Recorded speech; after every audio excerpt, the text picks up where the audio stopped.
Well then, we're off to a super great start. Looks like audio is good. It looks like it's a little bit hot. Let's turn that down. We're going to be juggling with a lot of things here today for the first real live show. But yeah, I started late because apparently I can't tell time.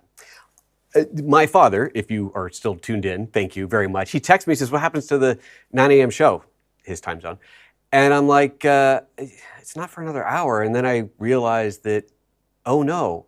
Oh, I had everything right everywhere. I had the right time zone everywhere, except in my head, apparently. I even had 3 p.m. It's 3 p.m. my time. I had this time slot on my calendar, but somehow I thought I had another hour. I thought I was starting at 4, not at 3 my time. But here we are, ready to go. Greetings, everybody.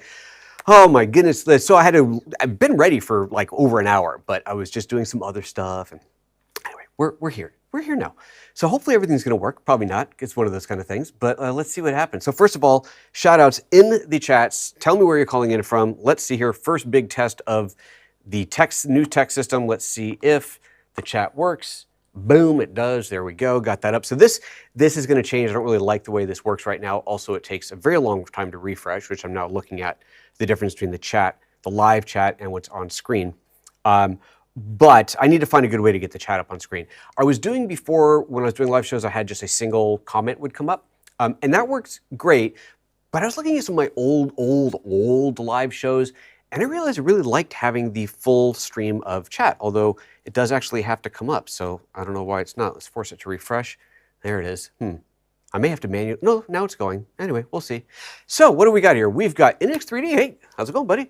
Hello from Cyprus. Greetings in Cyprus. We got Cologne in the house, Miami, Houston, Texas. Howdy, Jake. Good to see you, buddy. I'm glad you can make it. DC, Portugal. Excellent. All right, we're getting some different time zones in here. So this should be fun.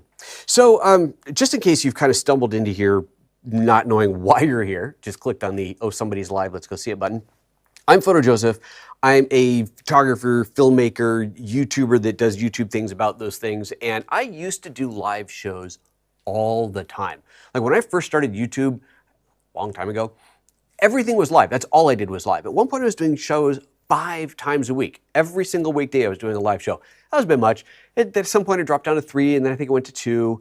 And I was doing that for a while. And then, long story, don't need to get into it now, but basically I got kind of booted off of live and was forced to do, if I wanted to stay on YouTube, forced to do edited videos.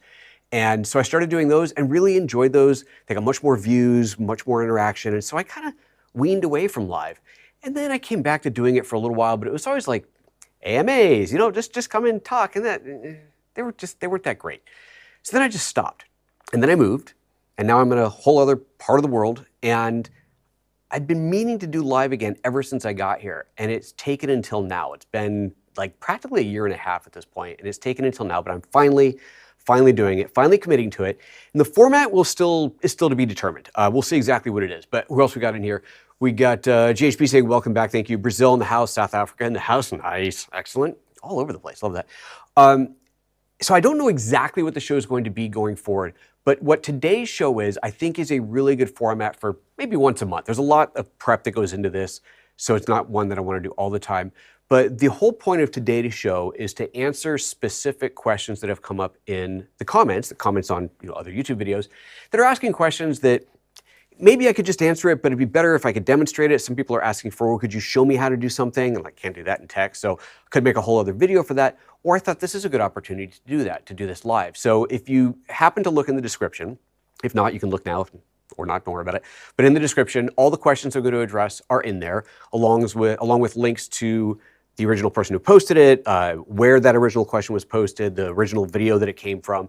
So you can kind of, if you wanted to do some pre-show research and see what was going on, or you just want to watch the whole video afterwards, that's all there. So that's kind of cool. It's a lot of work to prep all that. I don't know if I'll do that all the time, but we're starting big here. We're starting big. We got UK in the house, Maharashtra in the house. Cool, neat. All right, so yeah, I guess that's kind of that. It's time to just get started, isn't it? We have 1 hour more than I thought we did, but I generally want to keep the show to about an hour, but I don't know if that'll actually happen. We'll see. Anyway, why don't we just go? Any questions, anything? No, I think we're good. Obviously, when it comes to the live switching, Hopefully everything is set right. I got a lot of customization built into this. There's a lot that's happening in today's show that's hopefully gonna work. If it glitches, it glitches. Oh, how's the audio? Let's actually make sure that that's good. It's looking good on my meters. I've got meters like all over the place. I think I'm good on the audio levels, and but I should get some confirmation. Also, because I'm streaming in 4K, there is a longer lag than I would like between live and real time, which means it takes longer to get comments back.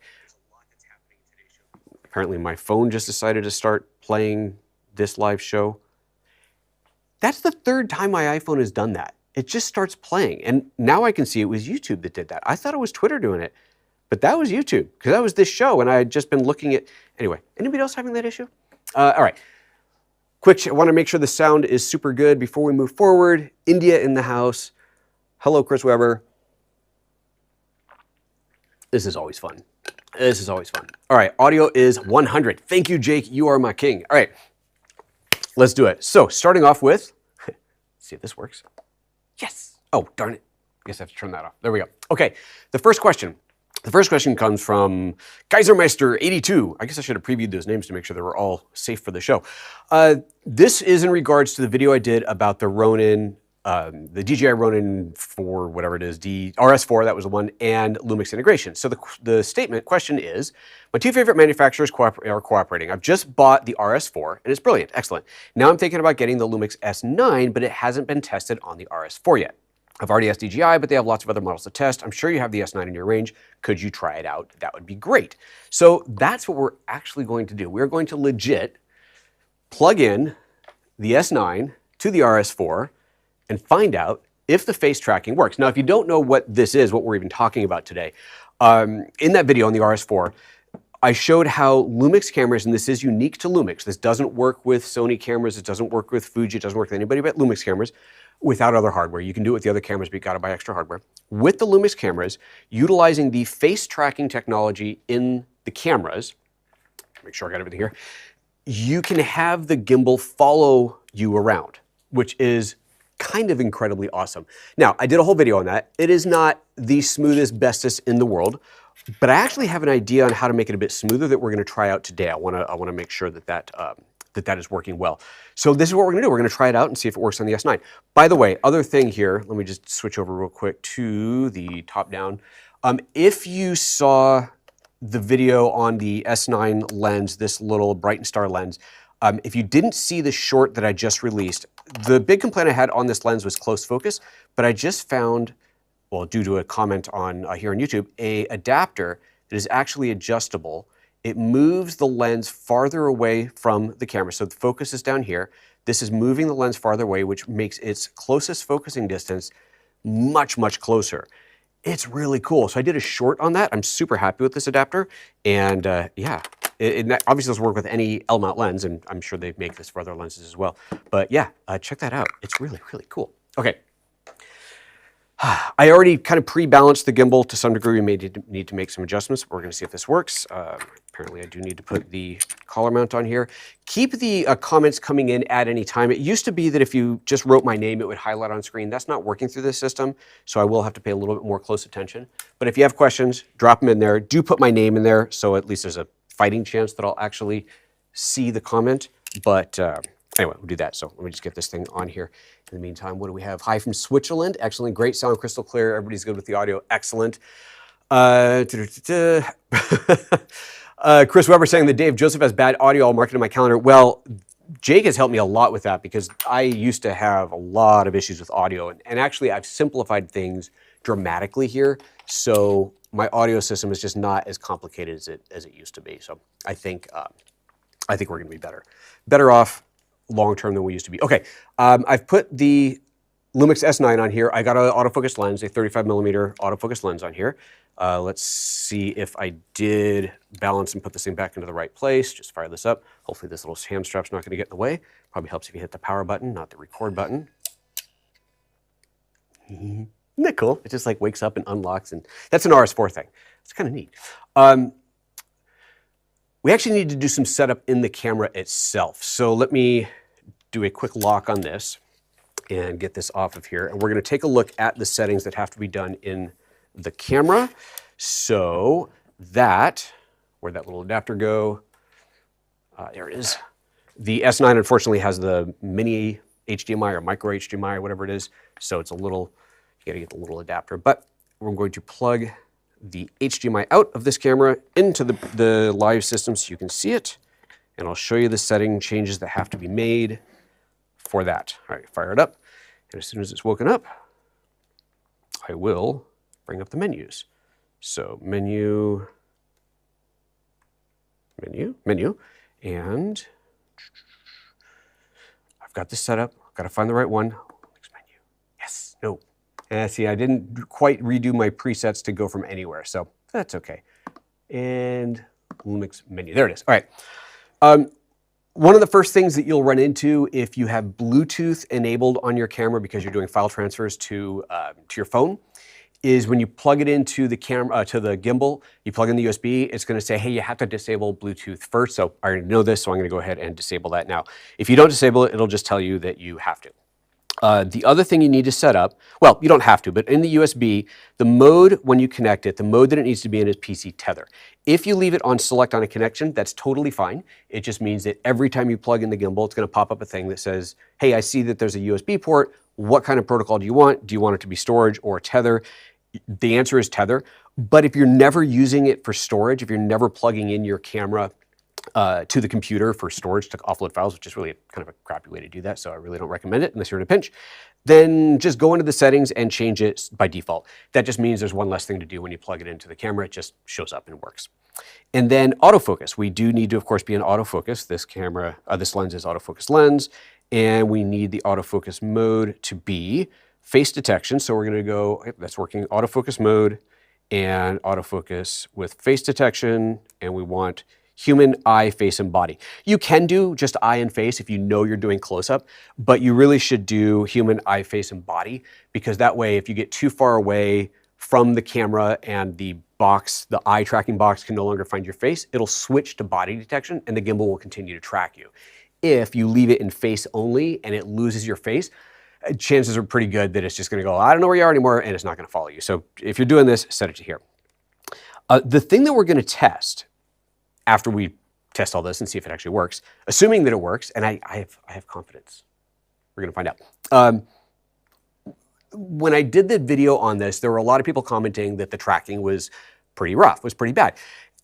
I think it was better than a lot of people thought it was, but hey, that's opinion, I suppose. But I've been trying to think of ways to make it better, and one of the things that occurred to me was the stabilization in the camera should probably be off, because this is your stabilizer, and of course the camera has a stabilizer in it. If you're moving the camera, then the stabilizer is trying to counter that movement and keep it stable. So I kind of feel like the stabilization in the camera was fighting the stabilization in the gimbal. And I've done some early tests with it, and in some tests it was quite a bit better. In others it was like I wasn't quite sure. So we're gonna test that live. We're gonna see. We're gonna see what happens. Let's see here. Jake's saying the only gripe with the DJI follow system is framing. I wish you could keep your subject in the upper third. The system tends to center your subject you're tracking. So I'm not sure about that. One of the things it's supposed to do is keep you where you start you. It does good left to right, side to side. So if I put myself in the left side of the frame and start it, it seems to keep me there. But I agree that if you frame at the top, and it doesn't do such a good job of keeping you vertically. And I think part of that, and at least in what I was playing with, was because I'm usually moving farther away, right? So is the camera supposed to tilt down to keep your head at the top? Or is it supposed to keep your whole body centered? I don't know. I agree it's not perfect, but I'm not sure what exactly is the right way to make it better, if that makes any sense. Anyway, okay. So I think the camera's all set up. All right, camera's set up. Let's unplug that. I'm actually, what I'm gonna do, let me get a longer cable here. I have another. I wanna make sure that you guys can see what the gimbal is doing through here, not just looking at the back of the LCD. So I'm gonna live feed the video from the gimbal, from the camera on the gimbal to you guys. And I've got a nice long cable here to make sure I don't rip my gimbal off the table. That would be bad. And let's just see if this is gonna work. All right, adapters into adapters into adapters. So yes, an adapter to a micro does work, as you just saw. Okay, let's get this on. Get a little extra movement there. All right, let me see here. Let's check the balance now. What does it say? Come on, give me the status. Okay, I think it's all right. I think it's good enough. Even if it's not perfectly balanced, it's good enough. All right, we need HDMI plugged in. And it occurred to me something else I should probably do to pull tension off of that cable is grab some tape and make sure that there's no chance of the cable getting pulled out of the camera or torquing that tiny little mini HDMI port. That would be no good. All right. So here's what I'm doing. Let me turn this around so you can see it. Just taking the tension off of that cable. That should do it. I'll just put it like there. All right. All right, that's good. So now the HDMI is in, USB-C. We go USB-C from the camera. It's hard to do this when everything's backlit, because the light is for you guys, not for me. There we go. That's plugged in, and I gotta turn this the other way. I never, ever get that right. I never go the right direction. And plugged in. There we go. Everything's plugged in.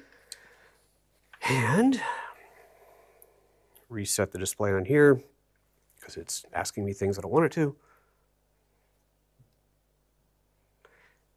Oh, realize my battery is very low. Excellent.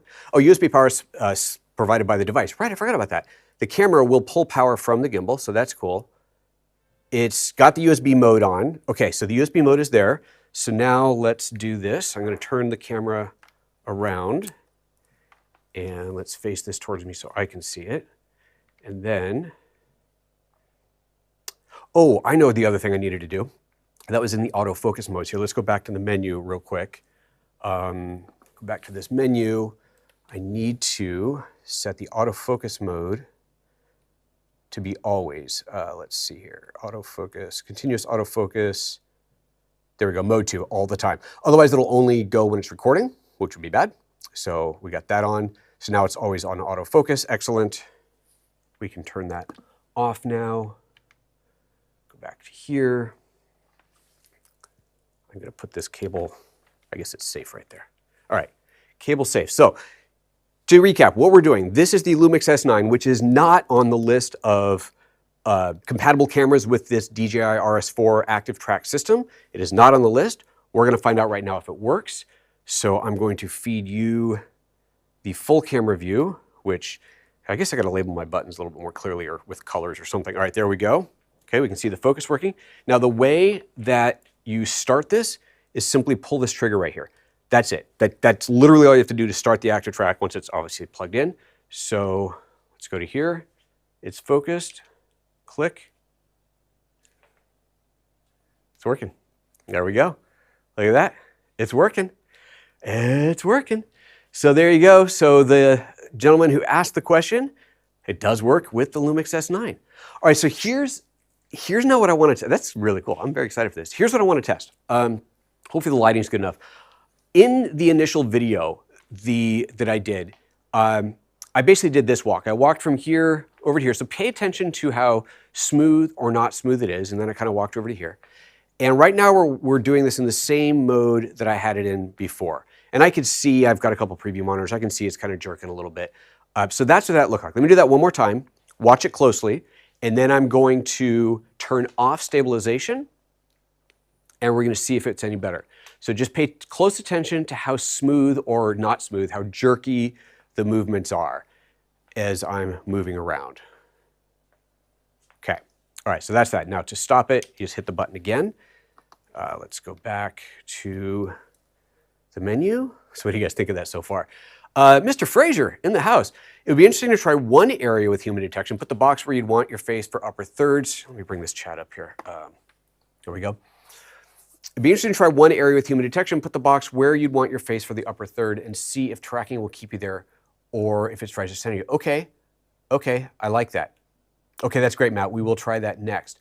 Eric says, auto framing algorithms would be a whole series of episodes for someone. Okay, that's great, Matt. Thank you for tuning in. We're gonna try that. First, I'm gonna try disabling stabilization. So let's go back to this view and bring up the menu. And where's stabilization in here? I think it's right. Where am I? I think I know where these things are by now. Definitely not in focus. Where's stabilization? Image stabilizer, there it is. Okay, stabilization, we're turning it off. Okay, so now all stabilization, all in-camera stabilization is disabled. Okay, so now let's turn this back around. And get this frame back up again. Let me give you this view again. There we go. And active track. Okay, she's tracking, so I'm going back. So now again, the whole point here is to see if it's any smoother now that stabilization is disabled. So I'll do this a couple of times. I'm doing the walk, and I'm doing this specific walk because it was the same walk that I did when I did the video, and that's kind of what I really wanted to show. It actually did look a little smoother to me, but it's hard for me to tell because I'm watching the camera and trying to watch the viewfinder, the output. So you guys got to tell me. Is it following me more smoothly, or is it about the same? All right. So while I'm waiting for those comments to come in, I am going to try setup for Matt's suggestion. All right. Eric says, the accelerometer does a good job of anticipating moves, seems smooth with stabilization to me. Okay. All right, so we're gonna switch the autofocus mode to, so let's show you what I'm looking at here. Oh, well, I guess you're seeing the whole thing. Let's do this and this. All right, and there it is. So Matt is suggesting one area plus, right? One area with human detection, yep, so that's, or I guess it would be just, yeah, one area with human detection, there we go. So one area, human detection, eye, face, body, everything else is on, that is correct, so we're gonna leave that there. All right, now let's turn it back around. And we're getting comments about the stabilization versus not. Peter says, I think it's more rapid motion with stabilization, looks a bit less rapid. Start point, not quite sure. Matt says, opinion for me is without the stabilization, in camera is much better. Okay, that's excellent. That's excellent. All right, let's get rid of the menu system. Let's bring back up the full camera. And there we go. Okay. So now we're doing single box. So there's my box, which I guess I gotta move that. So what the goal is, probably should have a wider lens on here, but I'm gonna make that box a little bit bigger, and we're gonna put it all the way up at the top. And I'm gonna put it kind of top and side over here. I don't know if that's gonna make a difference, but there we go. So set, it's on, locked on. No, it's not tilting down to keep me up high. And I can see that I'm moving out of the box as I move farther away. I can barely see it, but the box is, oh no, you guys can see it, right? I'm outside of that box and it's still holding on to me, which is interesting. You would think it would have lost me since I moved out of that box. Oh, and there it did. Yeah, so it's meant to, yeah, that's not doing it. Okay, so yeah, we need to stick with this mode, the all area mode, and everything else is set. So here, let's try the side to side thing. So let me turn it off. I'm gonna go over to the side, turn it on. So is it keeping me to the side of the frame? It is keeping me, yeah, it's keeping me to the side of the frame, but it's just not so good at the top bottom, but it is keeping me to the side. And let's just to verify it, we're gonna turn it off, move to the other side, turn it back on. Yeah, that works pretty well. Okay. All right, so opinion for me is without the stabilization is much better. That is what we were going for. We wanted to see what we would get, and it does seem to work. I want more people's opinions, but that's awesome. Thank you, Matt. Thank you, everybody else. And that worked. Excellent. All right. Whew. We're off to a good start. I haven't broken anything yet, other than the beginning of the show. All right, we're ready for the next one. I don't remember if the next question was gimbal or not. So let's see. This button should switch to my slides and bring up the next one automatically. Let's see if I did that right. Yes. All right, next question is about the RØDECaster video. Does the RØDECaster video have an option to convert or channel fill a mono audio input? For example, a Sennheiser, since Sennheiser packs are all mono out. On the ATEM, I can do this. Okay. There's a couple other questions. Well, actually, I'll just address. Does the RØDECaster video allow ISO and program recording at the same time, or is it only ISO or only program? So there is no ISO and program. There is no ISO recording right now on the RØDECaster video. It is program only, right? Oh, no, I'm sorry. Okay, I had this answer in my head, and now I just realized I'm totally wrong. No, it does do the ISO. What it doesn't do right now is it does not give you the XML file. That's what we're missing. So we have the ISO, we don't have the XML. Does it do the program as well? It must. It must do both. Darn.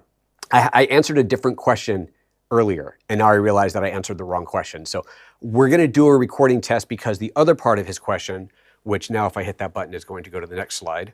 The other part of the question was, what is the data rate? Or that might have been somebody else's question. All right, I guess we're gonna do this. That is somebody else's question, number 3. So let me just quickly go through these back to 2. And his last thing, bummer that it doesn't close the recording like the ATEMs. That's almost a deal breaker for me. I totally get that. Okay, so the problem, what he's talking about is that on the ATEMs, if you yank the SSD out while you're recording, you don't lose the files. The way that the ATEM writes the data to the files, it's basically closing after, I don't know if it's every frame or every few frames, but it's constantly closing the files. So even if you yank out the SSD, you still have a complete file. So someone trips over a cable, whatever, you're safe. We tested that because that question came up in the after the first RØDECaster Pro video, and I tested it for in my Q&A there, and that did not work. The file was not closed off the RØDECaster, so that did not happen there. So I understand that that's a bit of a fail. All right, so the question that we're trying to answer here, while I disable all this, is can you mix a mono signal out to stereo, mono stereo of course, on the RØDECaster video? And I'm gonna demonstrate this, but I already know the answer to it. And the short answer is yes, but it's not for the reason that you're thinking of. With the ATEM, you have inputs. God, that tape's holding. There we go. You have 3.5 millimeter inputs, which are stereo inputs, right? You don't have those on the Rode. On the Rode, you've got XLR. You got dual XLRs, which you can pair as stereo, but you got dual XLRs, and you've got. I guess I better close this thing off. Let's turn this off and turn you down. Watch this. I turn it off, and isn't that cool? I think that's just so cool. You don't have those 3.5 mil inputs. So what that means is that your primary input, your XLR, is mono. Now you can stereo split that, but you don't have to. But I'm just gonna show you how this works. So let me do a little recabling here. See, I think I'm done with all of these, but I'm not gonna chuck them too far away, just in case. And where's my shorter HDMI so I don't trip over myself? Oh, I guess that was here, there we go. Just in case I need to bring this computer up. So we're gonna plug this thing in, and we're gonna test it all out, because why not? That's what we're here for. Go ahead and please bring in the comments while we're doing that. I'll bring the chat back up there. Feel free to bring in the comments, and I will pay attention to them as I can. Jake says, it looks good, definitely a usable shot. Seems to do much better framing the waist up or tighter shot. Yeah, once you get to head to toe, it wants to cut you off at the shins. Oh, yeah, I kind of did see that, actually.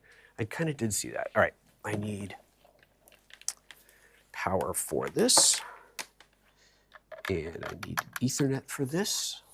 Let's put this thing on the network. Cool thing about demoing this guy is I can show everything, oops, on the computer. And I guess that's it. All right, so that's firing up. Just clear my workspace here. Let's get this centered so we can see that overhead if we want to. Give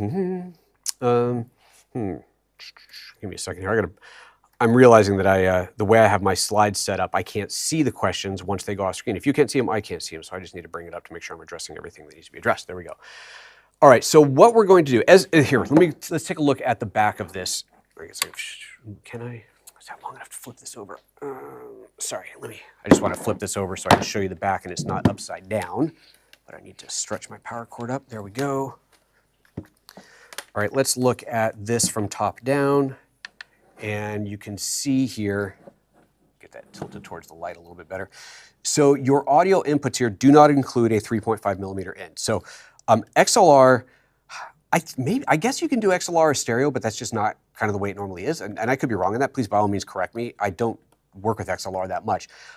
These are all outputs. But then you have all these other inputs, USB inputs, even microphone USB inputs. And of course, those are going to be stereo if you've got a stereo mic hooked up to it.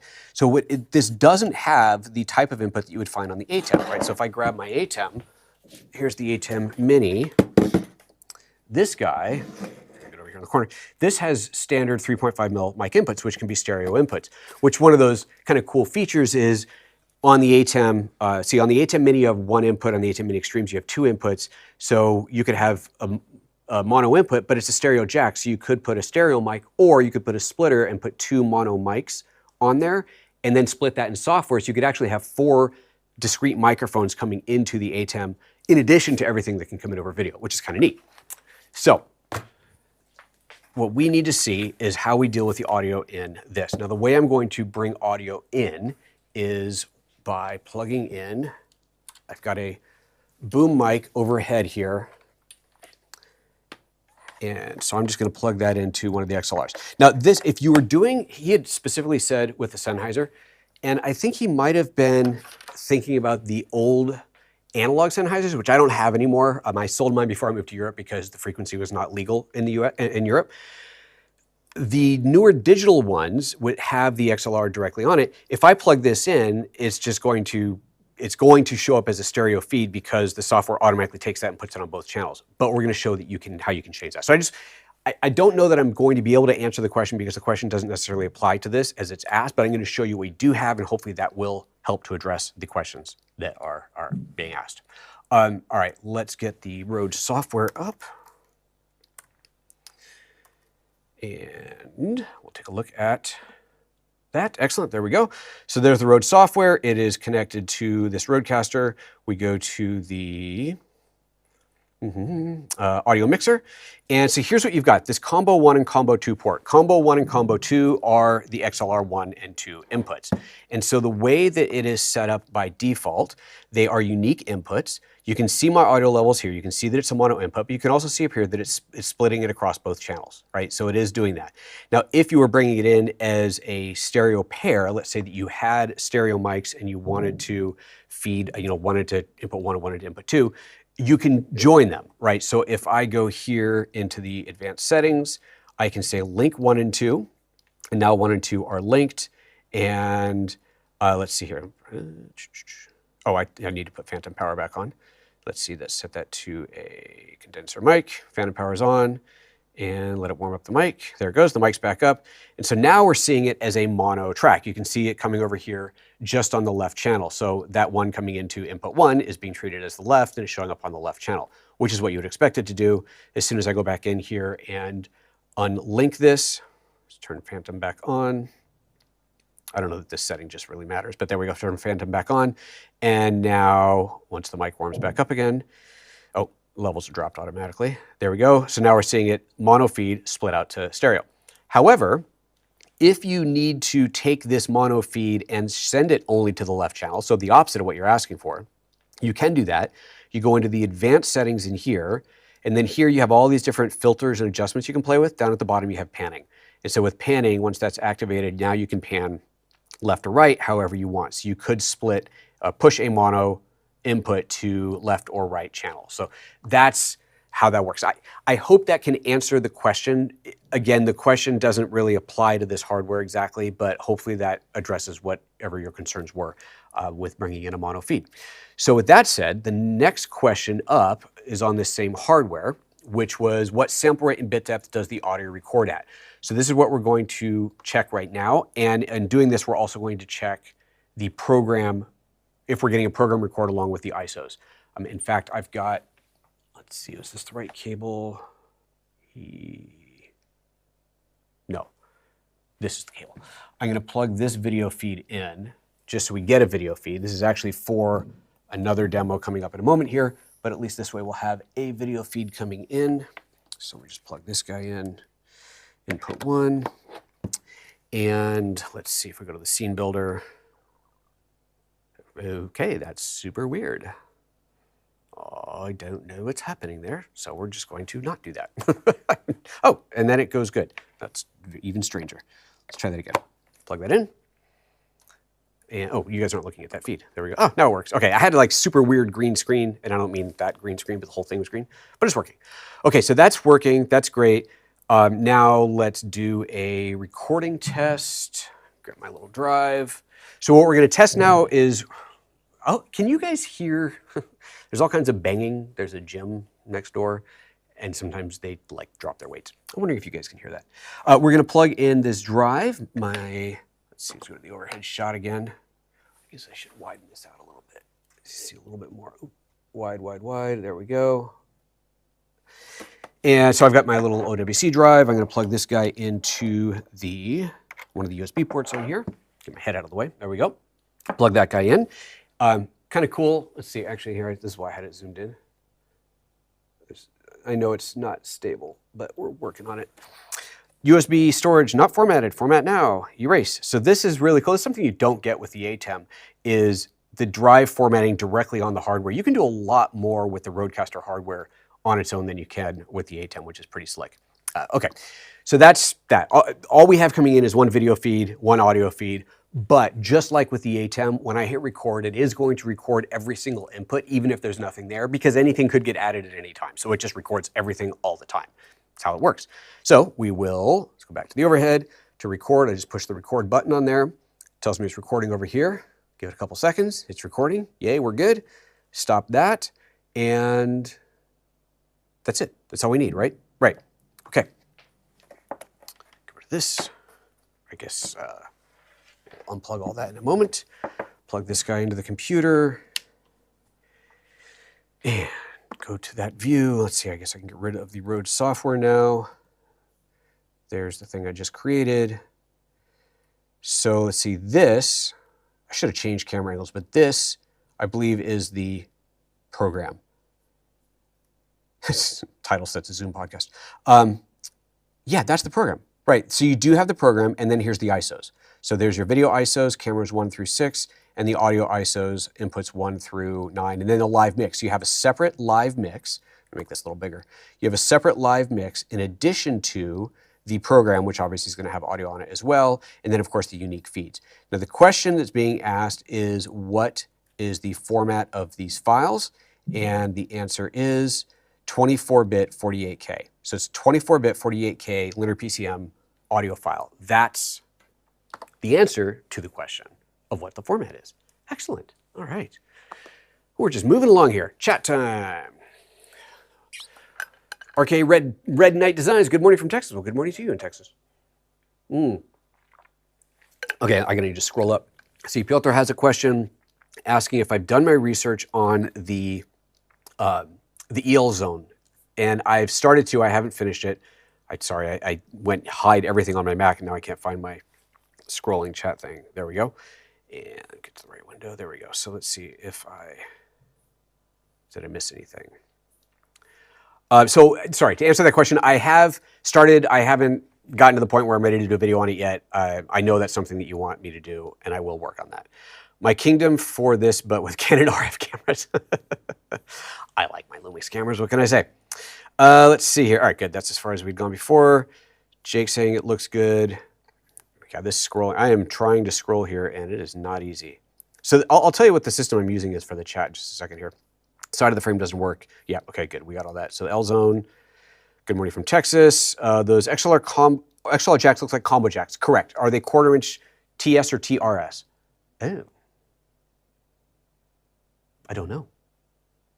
They are combo jacks. That's a 1/4-inch jack in the middle. I don't know if they're TRS or T. That's a tip-ring sleeve would mean that it's stereo. TS would mean that it's mono. I don't know.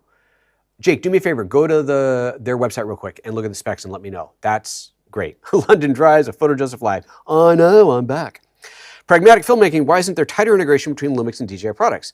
I mean, it's pretty tight. I'm specifically referring to Bluetooth connectivity for camera control, especially given the partnership between Lumix and DJI. I don't know. I don't know. But that would be cool. Even more connection would certainly be cool. So the way that I'm doing the comments, this is kind of, this is totally whacked. All right. I love this. I got to share this. And then we'll bring up the next question. So I wanted to do this side comment thing. I guess it's this side, isn't it? This side comment thing that you're seeing right here. And the easiest way to do that is to screen scrape, right? I just bring up the comments on my screen, I share my screen, but I split it in half. I only share the half that's got the comments, cut it out, reframe it, blah, blah, blah. That's the easiest thing to do, and maybe that's just what I should do. But the problem if I do that is if I then move something on my computer, like right now I'm moving stuff on my computer, you can't see it, but I'm moving stuff. If I was screen scraping, then that would be moving with it. So every time I switch to the comments, I'd have to be extremely precise, make sure that everything is where it was supposed to be. So I thought there's gotta be a better way. So OBS has this cool thing where you can, in fact, here, I guess I can show this. Let's do this and this, there we go. OBS has this cool thing where you can load up a little web browser. So what is this item? This item here, this YouTube chat is a browser. And basically all I've done is I've popped in the URL from the live chat, right? You pop out the live chat and then you grab the URL, drop it in there, and it now replicates that in here. But as we can see, it's quite a bit slower. But that's fine. And then I rotated it 90 degrees. And why in the world did I rotate it? And I'm like, why in the world is it rotated 90 degrees? Well, see, here's the thing. This is a 4K show. I don't have a 4K Ultra Studio for my, I mean, I do, but it's on my desk. I'm not going to undo everything to bring it over here to the live show. So I don't have a little Ultra Studio 4K here, which means I don't have a way to get a 4K signal out of OBS that I can then plug into my mixer. But I do have an HD one. I do have, where's that little guy? Oh, it's taped to the back there now. I do have one little tiny little 3G, Blackmagic Ultra Studio 3G. It does 1080p. It's like, they're like 120 bucks or something. And that gives me the ability from OBS to do a pure program out over HDMI. You know, HDMI out of here. Sorry, Thunderbolt out of here into that little box, and then HDMI or SDI out of that box. So I got SDI out of that box running into my mixer, but it's a 1080p signal. So how am I going to, so here's what I do. I take this 1080p, I put it sideways as you saw in here, right? So that's sideways. I rotate that sideways. I then send that 1080p signal into my decimator, which is a scaler, which scales it up to 4K. So I got something 1080p scaled up to 4K. Not gonna look as good, obviously, scaled up. But then in the ATEM software, I scale it back down 50%, so now it's back to the regular size, and rotate it to 90 degrees. So that's what you're looking at right there. That is the decimator scaling the signal up, and then the ATEM scaling it back down. And no, I know it's not perfectly clean. It could be cleaner, but I mean, I think it's pretty good.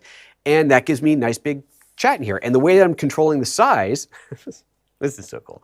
The way I'm controlling the size is when you load up a little widget in what do you call this thing? In OBS, you have a custom CSS thing in here. And I'm like, well, custom CSS? Well, I'm sure I could change the size of the font with custom CSS.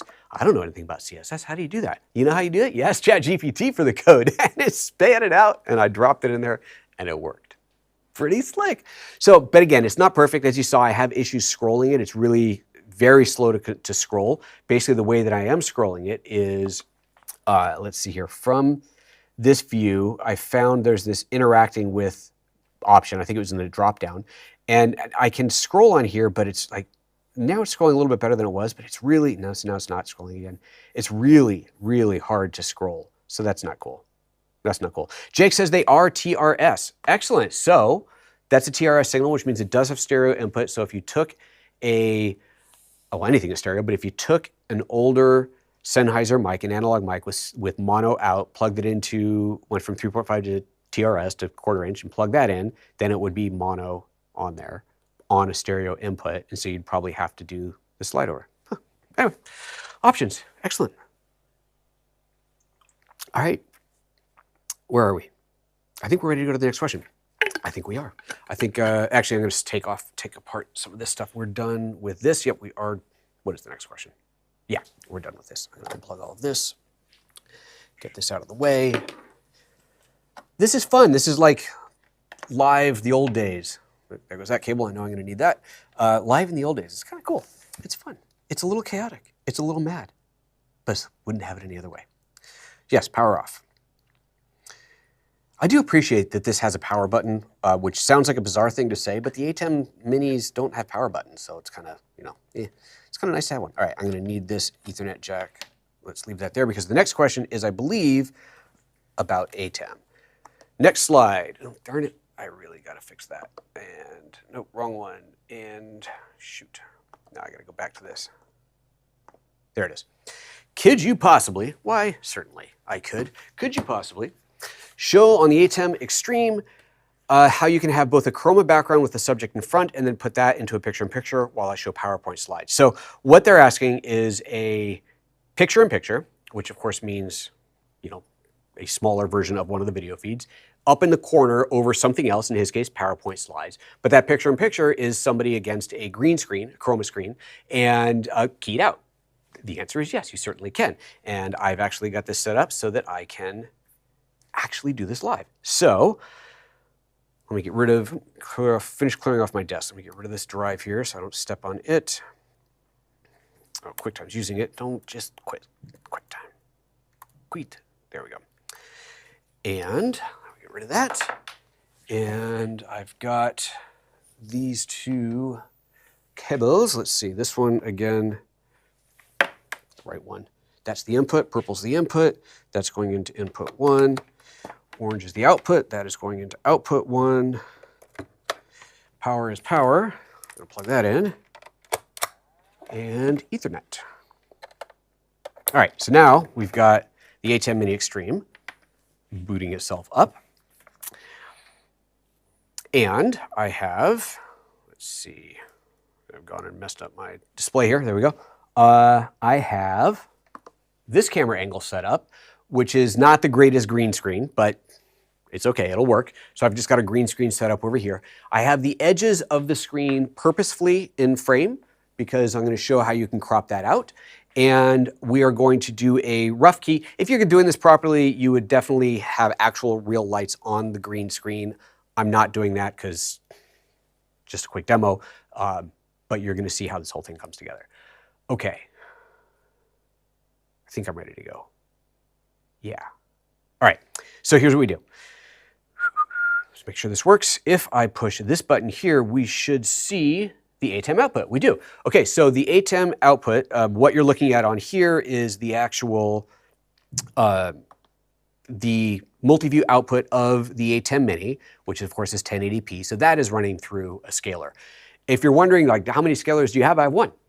But I also have the Blackmagic Video Hub, which is a 40 input, 40 output hub, the one that I have. So that means I can take any one of the 40 inputs and route them to any one of the 40 outputs, even simultaneously. I get to, like, take input 1 and put it to all 40 out at once if you wanted to. That's just the way it rolls. And so I'm controlling the whole show with BitFocus Companion on my Stream Deck here, and I've pre-built all of these shortcuts that will reroute the signals with a single push of the button. So if I go to this chat view, I already explained how I am utilizing the decimator to scale the HD output from OBS up into this 4K view that you're seeing right now.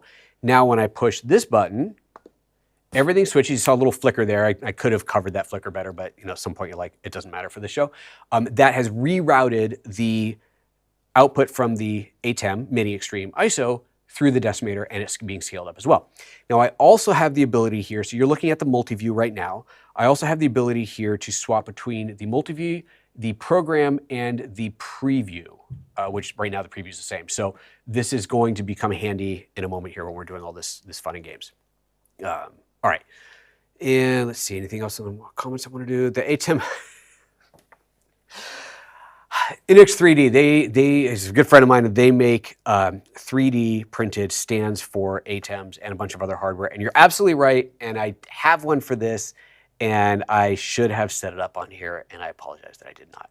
But go check out their website. They've got the 3D printed stands for these things, and they're awesome. So my bad. I'll make it up to you. I'll do it on the next one. Okay, let's do it. All right, so here's how we're going to do. I've got another setup. I'm going to get my ATEM software running in here. Where are we? And that's not it. That's not it. Find the right preset here. There it is. I've got my ATEM software running on here on my PC, which, so incidentally, I'm going to be doing all of the control of the ATEM right now on Windows, which I'm remote controlling through my Mac, because I don't know what happened. I don't know, but Blackmagic done broke ATEM software on Macs. For the last couple of builds, it is so woefully unstable, and it has something to do, the forums are full of comments and people trying to figure this out, seems to have something to do with window snapping. A lot of people find if they disable all their window snapping tools, it goes away, the crashes go away. I've disabled all of them. I've even disabled the ones that are built into Sequoia. That's not, There's something else going on, and I'm sure that people are working really hard to try and figure it out. But right now, the Blackmagic software for the ATEM software for many users is completely unusable on a Mac. Thank God I have a PC that I can run it through as well, so that's what we're doing. So you're gonna see that. So that's the view. Where do we go? That's the view of the PC. And what I've actually set up is a little multi-view here. There we go. So you've got the view of, well, you got my regular camera view here. You've got the view of the ATEM software. And yes, right now we're looking at the ATEM controlling the big switcher. We're going to switch it over to the little one in just a second. And you're looking at the output from the ATEM Mini. So let's start by switching this up. Oops. Let's start by switching this up. We're going to go and change the connection. It should be to the other ATEM, which is not seeing right now. Hello. Hello. Hello. Let's just go to the ATEM setup and see if that sees it. I did plug the Ethernet in, yes. It sees it. Okay, I guess the other software wasn't seeing it. All right, launch this. And there we go. Okay, so now we're looking at the control, the software control for the ATEM Mini Extreme ISO. All right, let's see if we can do this. So first of all, let's talk about the layering and the tools that you're using. You might be tempted to think that you should be using a super source to do this picture-in-picture, but you don't have the chroma keying in the super source. Where you have chroma keying is in what's called the upstream key. Now the ATEM Mini Extreme ISOs have 4 upstream keys, which is fantastic. That's actually double the number of upstream keys I have on my big ATEM 2ME. So that's awesome. So you got 4 upstream keys to work with, which gives you a huge amount of flexibility. An upstream key lives above the main layer. They're not really called layers, but I like to use the word layers because kind of everybody knows what that means. But the upstream key lives on top of the main layer. And so in the setup that you're going to build for your slides, the main input, the main program is going to be your slides, not you as a green screen or whoever it is. As a green screen, it's going to be the slides. So if we're looking at the software in here, you can see I've got camera 1 is the only input that I have right now. These other ones are all just black. If I go to those, they're black in there. But I also have in here an MP1, which is just a little slide. That is, if I go to the media player, a media pool here, you can see I've got a little slide in here, and it's that guy's question, the slide. And this is just simulating what you might have if you were doing this, right? So that you could be using your slides as media in the still store, or more likely, if you're doing slides like this, you probably got it on a computer, like I think you said, running PowerPoint, and that computer is plugged into one of the inputs. So that input is the one you're going to bring up as your main view, as your program. Again, in my case, it's just going to be this MP1. All right, so with that said, we've got the MP1 is currently set, so that is my program. And then if we go over here on the right, let me just collapse some of these. Again, we're not using SuperSource. We've got our upstream keys, 1, 2, 3, and 4. I'm gonna use upstream key 2 for this, not key 1, and there's a really good reason for that. These are layered on top of each other. Upstream 1 is the bottom, and then 2, and then 3, and then 4. And I'm going to put this in 2 so that later I can put something else in 1 behind it, which wasn't part of the question, but I think it's a really cool thing that you can do. So that's why I'm starting with 2. So just something to keep in mind.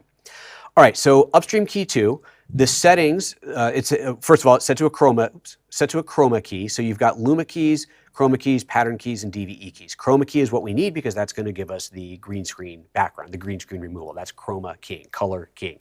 Incidentally, it can be any color, right? You could key out purple, you could key out brown, you could key out like black, but that's going to get really rough. I think in the movie Dune, apparently they did a sand-colored chroma keying so that all the keys went matched against the Dune sand-colored backgrounds, which was kind of a big deal first type of a thing. Most people use a green or a blue, and it's a really bright green or a really bright blue because those colors don't tend to appear in nature or in people's clothing all that much, although here I am with a blue shirt. But anyway, I've got green, and it's not lit, but it's still going to work fine. So we're going to do green. All right, so with that said,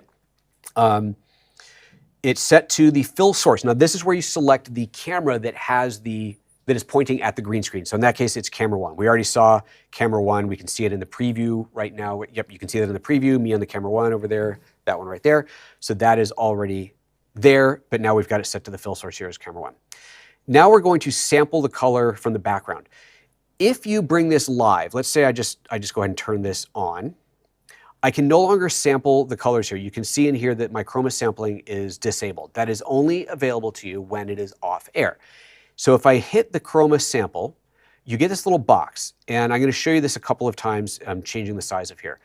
First of all, you can change the size of this sample box, and if you can see over in the preview window, which I will make bigger by doing this, there we go. You can see the preview window, you can see that little box coincides with where I'm positioning it in this little preview window in the software. So this allows me to sample the green screen background. And so I can say, oh, I've got a nice big chunk of green, so I'm going to do a big sample. It gives me a real good area of what it's going to look like. So that's the idea behind that little thing. And then you have this preview button. When I hit the preview button, it is going to preview in the preview window against whatever I have in the background, which I guess I'm looking at the program, not the preview, because, no, that was right. Why didn't that preview? Uh-oh, what have I done wrong? Program MP1, MP2. I don't know why it's not doing that. Why isn't it previewing? What am I doing wrong? I did this before. Why isn't it working? Oh, bollocks, what have I done wrong? Program, color, preview, should be previewing on the preview. Oh, preview set to camera 1. I don't want that. We're going to set this to a different color. There we go. There we go. Whew. Okay, here's the problem. I had set for the preview monitor, I had set the camera 1. So I was previewing the chroma keying against itself, against the original video. That's why if I do this, you'll see like something barely changes. You can see like something barely changes, but I'm basically keying it out and then showing the original video underneath. Silly me. So I had to have in the preview set up either my MP1 or I'm going to use colors to start. I have 2 colors set up. You have color 1 and color 2 in here, so you can see a preview of what the key looks like there in that in the little preview window in the bottom left. And of course, I can go to my color generators and choose whatever color I want for that. When I'm first building a key, I think that using a color is a good way to do it because then you can really see quite clearly what is showing up, and you can try different colors to see how clean your key really is. So nice little kind of a cool thing there. So there's a preview of what that looks like. There's a lot of stuff I can do in here with the foreground, background, key edging, and all kinds of things. In fact, let's bring this up to here. There we go. So you can get a better view of it. You are now looking at the preview output on the ATEM. And so I can clean this up a little bit. I'll pull out the background a little bit. And you can tell it's not perfect. I mean, look at my beard. It's not perfect on there. But also the keyer in the ATEM is not perfect. It's just it's kind of a rough one. But it works. It's good enough for this. Now, the other problem that we notice is the edges here. And remember, I said that I did this deliberately. I left these edges on screen. Oh, yeah. Look, now it's keying out my hand color. It's live. We need to get rid of these edges in here, and we do that with a crop. Now, if you have a full green screen background, you don't have to worry about it. But in my case, I've got this little one here. So I'm going to crop this by going to the masking tool and adjusting this. Now, this is one of those things. Oh, I guess I need to go back to this view. There we go. This is one of those things with the ATEM where it seems like they use different formatting for numbers everywhere you go, but here the masking, its default positions are 9 and -9, 16 and -16 in the 4K. Oh no, this is the HD version.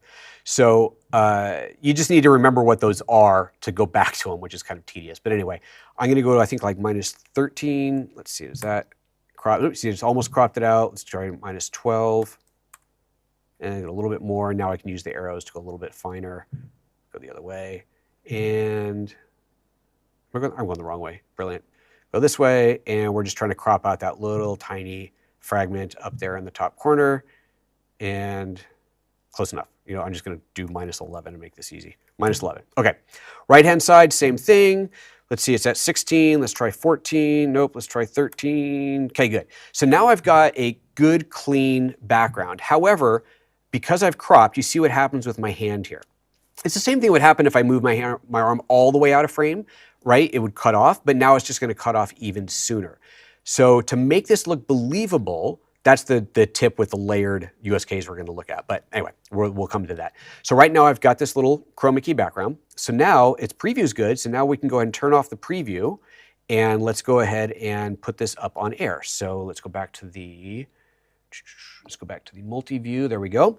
So there's the multi-view. The program right now, I want to bring up my slides. So if I was doing this with PowerPoint slides, that'd be my slides coming up there.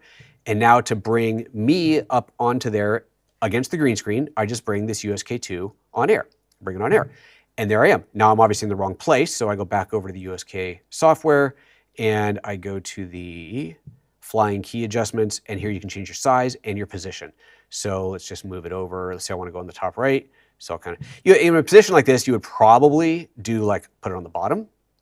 right? That would probably make more sense because then I'm not kind of, there we go. Now I'm like legitimately that kind of coming up MST3K style coming off the bottom. But again, you've got that problem where if I move my hand out of frame, it's going to crop out.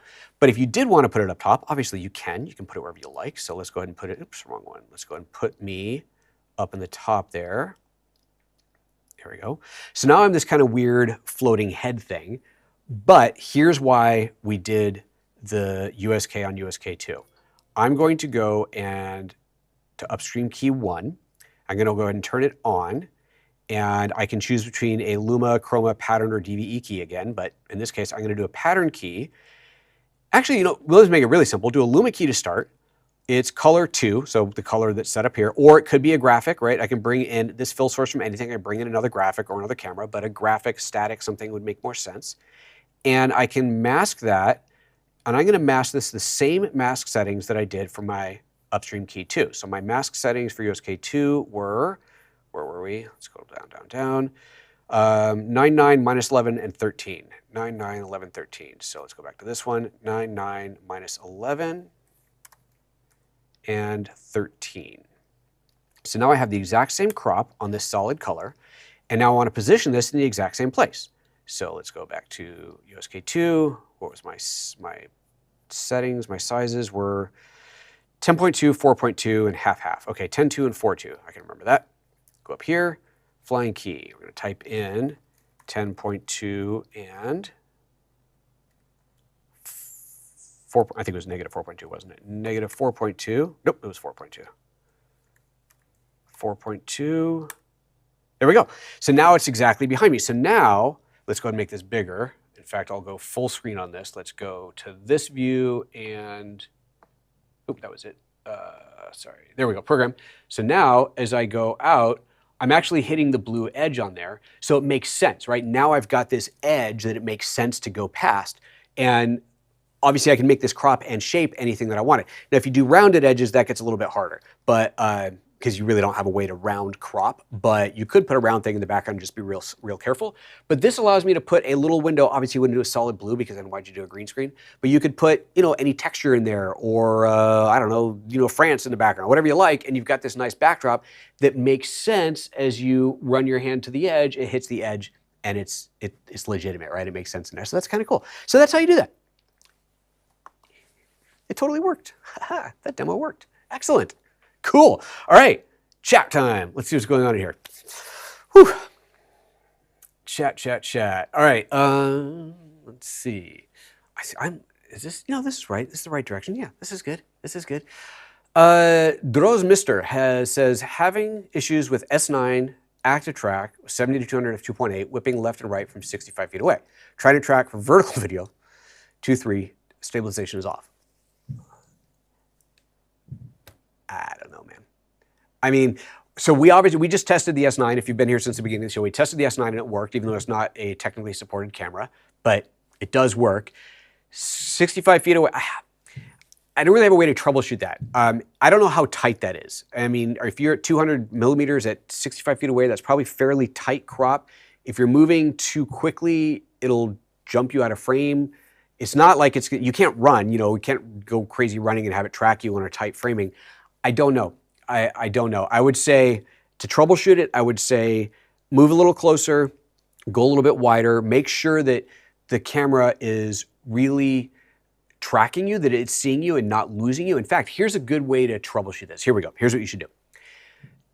Get an HDMI out feed from your camera and plug it into a recorder like a Ninja or something that will record that HDMI feed. Turn on the info overlays in the camera so that you see the framing and all the information. Do your test, have it lose you. And then go back and review that footage and see at what point did it lose? Did the camera lose you, right? Did it go from body, well, my computer just disappeared. That's not good. Did it go from body detection to nothing, like it completely lost you? Did it, well, and the chat went down too. Oh, that's just excellent. Okay, we'll have to figure out what's happening here. Yeah, where is the trouble happening? That's how I would approach that. Record the output from the camera, see if you can kind of clue in on what's actually happening there. Sorry, it's not the kind of thing I can really troubleshoot that easily. I don't know why my computer just shut down or something.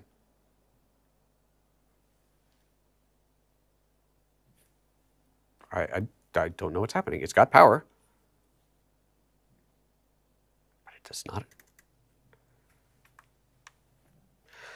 Give me a second. Just in case it's not pulling enough power from that thing, where is, I do have a proper power supply. There it is. Let me grab this. And see if we can figure out, yikes, what is happening here. We're gonna have to run this across the table because I am all out of power ports on this side. Actually, I'm gonna plug it in here. Get rid of the MagSafe one. Hopefully that comes back up, because that's my chat system. That's running off of this system. Plus, I might need it for the next video as well. I don't even know what the next question is. Well, fortunately, I'm not reliant on this to bring that up. That is not comforting. Oh yeah, the battery's dead. Interesting. Okay, well, you know, I was using MagSafe power and it was plugged into a hub over here. And the only reason I was using that was because I didn't want to have a cable hanging off the end here. Figured, oh, that's a good way to do it. Apparently not. Apparently I was drawing more power than it was getting from there. It's been running all day, but naturally now is when it died. Oh well, what are you gonna do? All right, next slide. We're on to the Shinobi. I don't understand. So this is the Shinobi 2. The Shinobi 2 is a monitor only, not a recorder. This is an Atomos monitor only, and they added touch control for a very small number of cameras, but for some cameras, through the Shinobi interface, which is really, really cool. So Adriano C7105 says, I don't understand if touch focus can be used in video mode while also using other modes, for example, tracking or the various focus areas. So the way that this works, yeah, I'm gonna just answer this and not demo it because it's not really much to demo because it doesn't work the way he's hoping it would. So I'm just gonna answer it also because we're really late on time and because my computer's dead. With the Shinobi 2, you have this cool new feature where you can touch on the screen to focus, just like you can touch on the back of the LCD on your camera, right? So you've got your camera and you go touch to focus here, touch to focus there. Now you can do it touch on the Shinobi, which is really, really cool. And the camera just autofocuses to that spot that you just touched on. What he's asking is, can you combine that with things like the tracking? So the way that the tracking works is, object tracking is you let's say you've got an object that you want to focus on, I don't know, this phone here, and you want to keep that in focus. You're looking at it through the viewfinder. You first tap with the screen, with your finger on the screen, on the subject you want to trap, and then you half press the shutter to engage the tracking. With the Shinobi, you can move the tracking point. You can touch on here to move it, but you don't have a way to engage locking onto it without touching the camera. So you don't really gain anything because you still have to touch the camera to activate it, but you can touch on the LCD to move that locking point. I just don't know that that really gives you much of a benefit. So that's the answer to that question. And the next question is also about the Shinobi, and that is an easy answer as well. And the question is the S9. S9 touch focus coming, had to ask, thank you. So also Mr. Droz. Oh, Mr. Droz is here live, right? Yeah, you just came up in here. I don't know. That's the short answer. I tested it. I plugged it in to see if it worked, like if it just happened to work. It doesn't. And I don't know when it's coming. I don't want to say if it's coming. I know that Atomos' goal is to add as many cameras as they can. They're prioritizing the most popular cameras. And of course, this isn't just Lumix. This is across the entire lineup of popular cameras. So for Lumix, they did the S5 II and the S5 IIX. So those were, the most likely customers to be buying these monitors. It's obviously just market research and they make a decision based off of what'll sell the most. The S9, I don't have any idea where it is on their list, but I know that they do want to add as many, AKA all cameras if possible. Each one has to be developed and tested. So I don't have an answer for you, I'm afraid, of when it may or may not actually happen. So that is what it is. That's all I got for you. All right, that is the end of the show. Oh, the computer's booting up, so maybe I can pull up the comments, the last comments here. I can't even see them because my display with the comments is gone. Everything's gone. I have no idea what you guys are saying. It's very sad. But get your last comments in because this is coming back up. I'm going to have a drink of water here and then see if we can address those comments and then shut this down. Hey, tell me what you guys would like to see out of the live show. This was super fun. I love this. This is crazy cool. A lot went into this, obviously, but I will definitely do this again. Not every show. Once a month, maybe like every 3 weeks, something like that. I'll figure it out, but I will do that again. You gotta log in. What else do you want to see in a live show? I can certainly do, you know, one show a month. It's like an AMA kind of a thing, and that makes sense. That's just an easier Ask Me Anything. It can be tech stuff, right? I can go grab cameras off the shelves and we can test things live, which is always fun. This was quite prepared, right? I had everything in place for it, so that might be a little bit more chaotic because this one totally wasn't. But I guess you have to actually enter the right password. Apparently, computers are so finicky that way. So there's that I can do. You know, I can do deep dive demos into things, just spend a whole show answering questions about one product and just go deep into that. We can do stuff like that. It's kind of, you know, whatever you guys would like. We got to figure this out. We got to figure out what to do. I want to do this every week. This time of day and this day of week is definitely not going to be the norm. It's because it's the Thanksgiving holiday in the US, so I know that a lot of people would be around on the Friday in the middle of the day or early in the morning, I suppose. I'm debating whether to do it my Monday night or Wednesday night. Those are the only evenings that I can do it. I'm not going to do a Friday evening because Friday evening I should be home. And Tuesday, Thursday evenings I can't. I got other commitments. So that only leaves Monday and Wednesday. Trying to attract the West Coast US time zone as much as possible because I know I have a large audience there. But even my evening is still like an 8 a.m. for them. 8 a.m. Monday seems a bit rough, but 8 a.m. Wednesday would be better. But also my Wednesday evenings I'm trying not to book out. So I'm not sure, I guess is what I'm saying. I don't know exactly what the timing is going to be. It's kind of a very long-winded way to say that. All right, let's see here. OBS, where are you? Are you running? You are running. Why aren't you outputting? I suppose I have to enable that. Deck link output.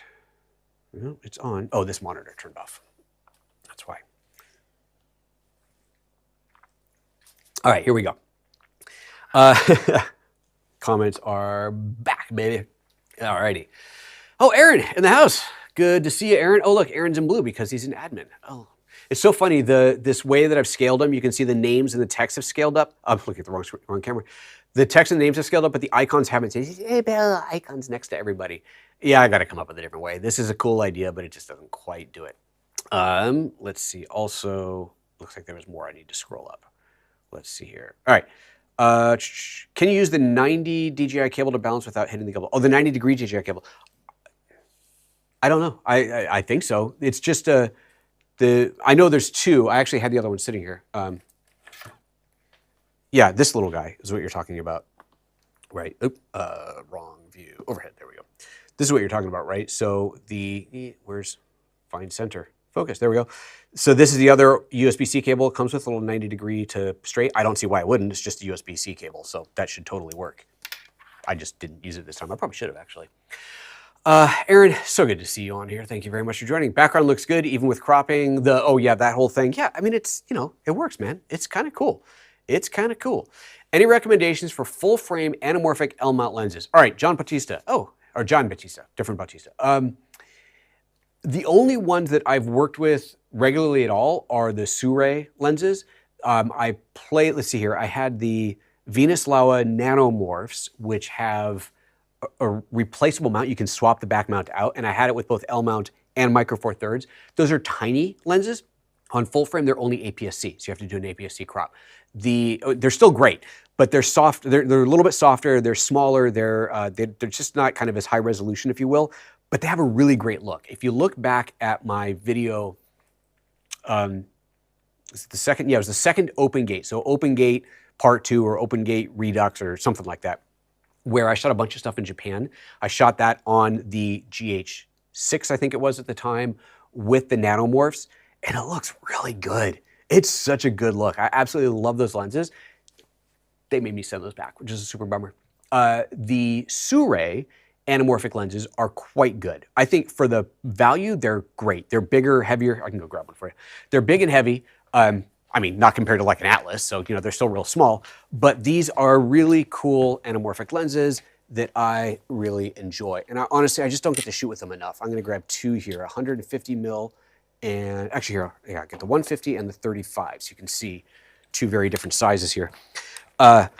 Certainly bigger and heavier than your average autofocus Lumix lens, but these are beautiful. I think they're really nice. These are 1.6, yeah, these are 1.6x squeeze. These are very nice lenses. I like these a lot. Let's look at overhead view of this thing. Ooh, find center. Get a little closer look at what they look like. They're quite good. I really enjoy them. So, like I said, I really wish I could shoot more with these. I need to find more opportunities to do stuff with these, but I can't really shoot product demos in anamorphic. It's a little bit ridiculous. But I like these. So those are the ones that I'm going to recommend, mainly because those are the ones that I've worked with. There are others out there I haven't played with. Go to Cam Mackey's YouTube channel. He's been doing a lot with anamorphics with other brands. I have no idea how they compare price-wise to the Sure, but there are other ones out there, and I believe that he's been quite happy with a few. I think Mondo Bice, I think he's done a few videos on anamorphics as well, but definitely check out Cam Mackey's. He's playing with that stuff a bunch. All right, let's see. Anything else in the comments? Q&A is hard, definitely. Yep, but always a good way to fill the time. Yeah. Jake says, I love the let's just try it demos. That's the most fun, isn't it? It's like, it's total chaos.